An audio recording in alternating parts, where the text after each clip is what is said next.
So in password storage, the thing that you have to deal with the most critically is that if you store your passwords using a weak hashing function or an encryption algorithm, you are essentially in deep trouble, simply because if somebody gains access to that data, they can easily crack the hash or crack these user passwords and gain access to a ton of user passwords. And this is borne out time and time and time again. So let's look at a lab that deals with password storage. And in fact, in this lab, we are also going to crack a hash, right? And as always, I'm going to start up a Docker container. Now let's look at the secure and the insecure modes of doing this. So you'll see the insecure mode, we're using SHA-1, and we're just hashing the password that comes from the user. This is bad.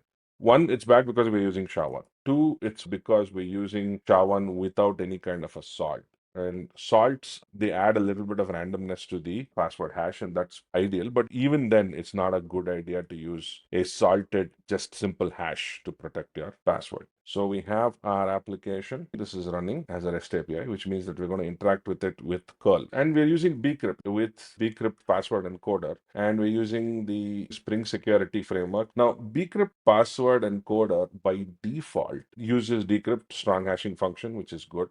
The default value is 10, which means that we are using the strength parameter. We are using 12 in this particular case. And it's very simple. You just have to use this. And this makes it easy, right? Especially when you're dealing with libraries. You don't want to think too much about what is the strength factor, all that stuff. If your library can give you a strong default, then you don't have to worry about it. But in this case, we've decided to go with a stronger than the default mode. So let's actually interact with this application and first generate our, we're going to say secure mode false, and our application mode is set to insecure.